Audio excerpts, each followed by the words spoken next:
ये वाला एग्जांपल देखते हैं। तो इसमें एक पुली पे दोनों तरफ मास हैं, दोनों मास दे रखे हैं, m1 कितना है, m2 कितना है। तो एक स्ट्रिंग तो ये है जो पुली के ऊपर से होकर के दोनों मासेस को कनेक्ट कर रही, और एक स्ट्रिंग ये है ना। अच्छा, दोनों स्ट्रिंग में अलग अलग टेंशन होगा, तो दोनों टेंशन पता करने के लिए बोला है, एक्सेलरेशन पता करने के लिए बोला। ठीक, तो ये T1 टेंशन जो है ये बॉडी M1 को ऊपर की तरफ खींचेगा T1, और M2 बॉडी को भी ऊपर की तरफ खींचेगा T1। ठीक है, ये तो क्लियर है। कोई भी स्ट्रिंग जो है वो दोनों एंड्स पे यदि जुड़ी हुई हो और उसमें टेंशन हो तो दोनों एंड्स पे पुल करती है। ठीक, तो अब इसी में कर लेते हैं फ्री बॉडी डायग्राम अलग से बनाने, क्योंकि ये तो दोनों ही वर्टिकल डायरेक्शन में है ना। और इसमें ग्रेविटेशनल फोर्स इसका m1g है और इसका भी ग्रेविटेशनल फोर्स इस पे m2g लग रहा है। ठीक, तो m1 का लेते हैं। अच्छा, ये चूंकि m1 भारी है तो लॉजिकल है कि ये नीचे की तरफ जाए, एक्सेलरेट बॉडी नीचे की तरफ करेगी ये पूरा, और ये नीचे की तरफ जाएगा तो ये ऊपर की तरफ एक्सेलरेट करेगा a से, क्योंकि स्ट्रिंग जो है वो मतलब लेंथ अपना चेंज नहीं कर रही, कांस्टेंट है इसकी लेंथ। तो m1g माइनस टेंशन T1, ये हो गया m1a, तो कितना हो गया 40 minus T1 is equal to 4a। और दूसरा ये है ना T1 माइनस m2g, ये m2a के बराबर होगा। ठीक है, एक इक्वेशन तो ये होगी।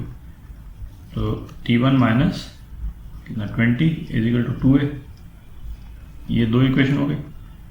तो इन दोनों को हम सॉल्व कर लें तो कितना हो जाता है, यदि ऐड कर देते हैं तो ये 20 इज इक्वल टू 6 है।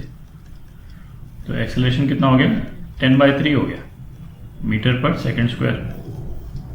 ठीक है, और T1 कितना हो गया, T1 जो है वो 80/3 न्यूटन हो जाएगा। अब इसमें डाल लें, किसी भी इक्वेशन में डाल लें और कैलकुलेट कर लें, 80/3 न्यूटन आ जाएगा। ठीक है, तो ये हो गया T1 हो गया। अच्छा, T2 जो है, तो T2 के लिए हम इसका जो पुली जो है, पुली का फ्री बॉडी डायग्राम बनाते हैं जरा।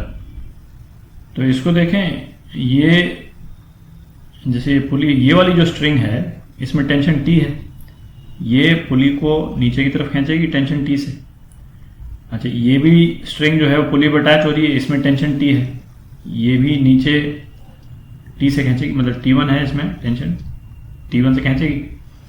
अच्छा, ऊपर जो ये T2 है टेंशन इस वाले स्ट्रिंग में, ये ऊपर की तरफ होगा। ठीक है, T2। अच्छा, अब इसमें जो है ना, जैसे ये सेम स्ट्रिंग में इस तरफ टेंशन का डायरेक्शन नीचे की तरफ हो गया और इसमें टेंशन का डायरेक्शन ऊपर की तरफ हो गया। ये क्यों है, इसमें यदि किसी को कंफ्यूजन हो तो जो हमने स्ट्रिंग वाले जो बिल्कुल जो फर्स्ट वीडियोस किए थे टेंशन वाले, उसको अच्छे से जाके देख लें, है ना, उससे क्लियर हो जाएगा।